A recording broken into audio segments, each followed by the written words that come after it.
हम लोग आज एसएससी के ये 3 क्वेश्चंस को सॉल्व करेंगे।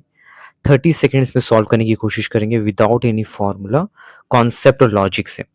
तो ये रहा पहला क्वेश्चन।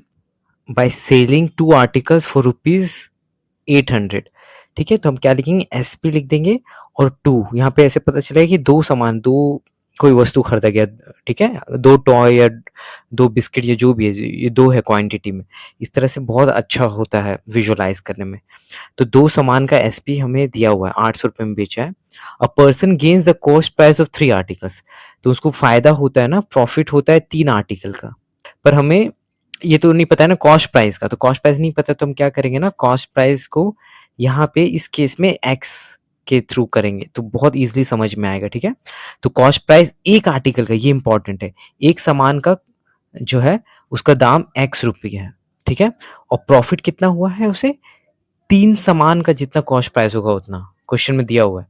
तो एक सामान का प्राइस एक्स है, तो 3 सामान का प्राइस कॉस्ट प्राइस कितना होगा 3x, तो उतना ही तो प्रॉफिट हो गया, तो 3x प्रॉफिट हो गया। बस ये हो गया ना।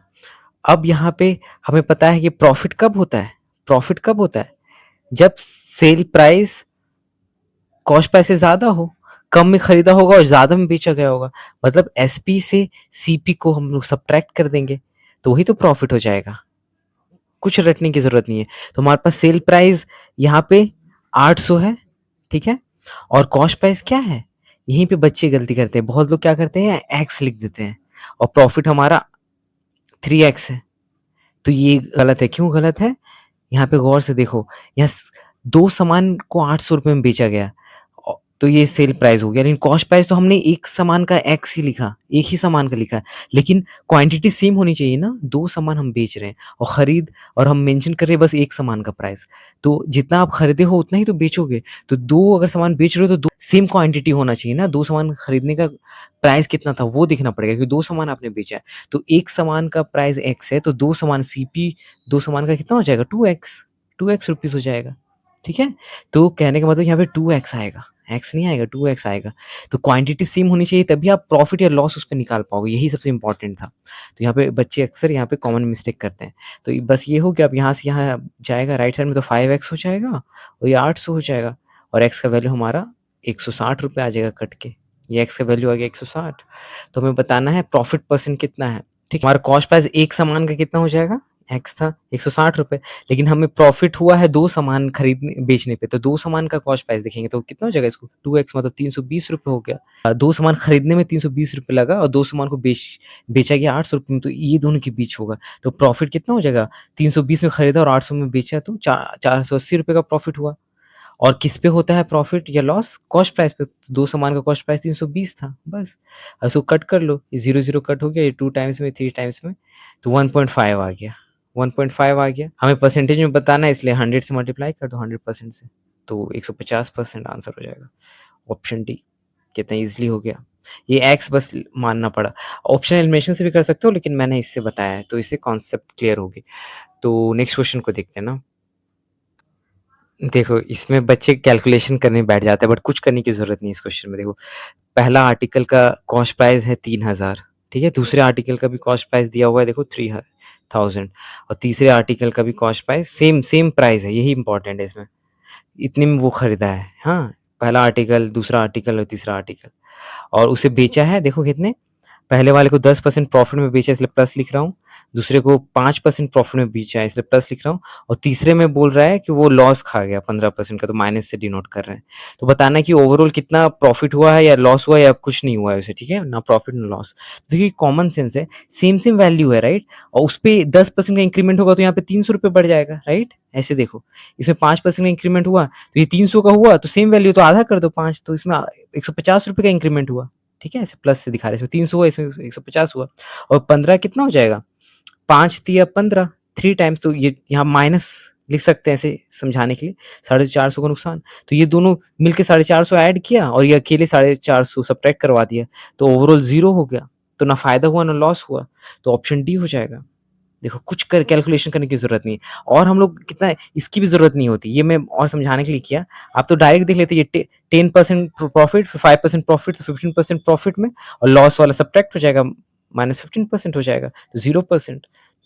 और क्यों हम लोग डायरेक्टली ये कर पाएंगे, क्योंकि वैल्यू सेम है, सेम कॉस्ट प्राइस है तीनों आर्टिकल का। अगर ऐसा रहता ये 3000 होता, ये 4000 होता, ये 7000 होता, तो आपको ये कैलकुलेट करने की भी जरूरत पड़ती, तो इसकी भी जरूरत नहीं है, आप डायरेक्टली ऐसे कर सकते हो तो इसमें कुछ कैलकुलेशन की जरूरत नहीं है, ठीक है ना, क्यों जरूरत नहीं है वो भी बता दिया। तो चलो अगले क्वेश्चन को देखते हैं, देखो कैसे स्टेप बाय स्टेप इसको सॉल्व कर सकते हैं। The difference between the selling price of some apples, कुछ एप्पल है, हाँ कुछ फल है एप्पल, बताया नहीं कितना है, इफ सोल्ड फॉर 12 पर Apple instead of 9 rupees per Apple, मतलब 9 रुपए पर एप्पल की जगह बेचा जा रहा है 12 रुपए पर एप्पल, ठीक है। तो इससे क्या होता है, डिफरेंस इतना हो जाता है, बेचा जा रहा है, डिफरेंस, टोटल डिफरेंस यहाँ दे दिया हमें 870 रुपए का डिफरेंस हो जाता है, मतलब कि ये कुछ कम होगा, लगभग कुछ 1000 रुपए अगर हुआ होगा ऐसे बेचने से, और इससे कुछ 1870 या कुछ आया होगा, ठीक है। तो इससे ज्यादा आएगा ऑब्वियसली, क्योंकि हर एप्पल का प्राइस ज्यादा हो जा रहा है, तो डिफरेंस, फर्क दोनों का दिया है, टोटल फर्क हो जाता है बेचने पे 870 रुपए का। तो यहाँ पे कॉमन सेंस है कि पर एप्पल का हम पता कर लेंगे, पर एप्पल कितना का डिफरेंस हो जा रहा है, 3 रुपए का, 3 रुपए ज्यादा में बेच रहा है, तो 3 रुपए पर एप्पल का फर्क हो जा रहा है सेब का, हाँ। तो बताओ, तो 2 एप्पल में कितना का फर्क हो जाएगा, 6 रुपए का, 3 एप्पल में 9 रुपए का, 4 एप्पल में 12 रुपए का, तो 3 से मल्टीप्लाई होता जा रहा है, तो 870 रुपए में कितनी एप्पल होंगे ये नहीं पता चल जाएगा, एप्पल निकाल लेंगे हम लोग, 870 रुपए का डिफरेंस में कितने एप्पल का कंट्रीब्यूशन होगा, तो एक एप्पल 3 रुपए का डिफरेंस में कंट्रीब्यूट करता है, तो 870 के लिए, तो 870 को 3 से डिवाइड कर दोगे तो कितना हो जाएगा, 2, 290, तो 290 एप्पल्स हो गया, तो ये एप्पल भी निकल गया, ये सबसे इंपॉर्टेंट था, एप्पल निकल गया, और अब क्वांटिटी निकल गया, अब उसके अकॉर्डिंग हम लोग कर देंगे। तो क्या बोल रहा है, if the total price of all the apples is इतना प्राइस, तो कॉस्ट प्राइस दिया हुआ है, राइट, कॉस्ट प्राइस टोटल मतलब 290 एप्पल का कॉस्ट प्राइस दिया हुआ है 2320, तो एक एप्पल का निकाल लो, CP1 ऐसे लिखेंगे समझने के लिए, तो 2, इसको आप 290 से डिवाइड कर दोगे तो ये 0 0 कट हो जाएगा, और ये 8 टाइम्स में कट हो जाएगा, तो ₹8। तो एक एप्पल का कॉस्ट प्राइस CP है, एक एप्पल का कॉस्ट प्राइस 8 रुपए है, तो आपको बताना है कि then find the selling price of 1 apple, तो एक एप्पल का सेलिंग प्राइस बताना है जब 25% का प्रॉफिट होगा, तो इसमें 25% का प्रॉफिट लगा दो, कॉस्ट प्राइस एक एप्पल का हमें पता चलिए 8 रुपए है, तो इसमें 25% बढ़ा दो, तो 25% मतलब 1/4 होता है, 1/4 होता है, तो 1/4 इसका कितना हो जाएगा, 2 रुपए, राइट, इसे कट करोगे तो 2 रुपए, तो 2 रुपए बढ़ा दो 8 में, तो 8 में 2 जोड़ दो तो 10 रुपए हो गए, हमारा ऑप्शन बी हो गया। ओके, सो कितना इजीली हो गया। So thanks for watching and have a nice day.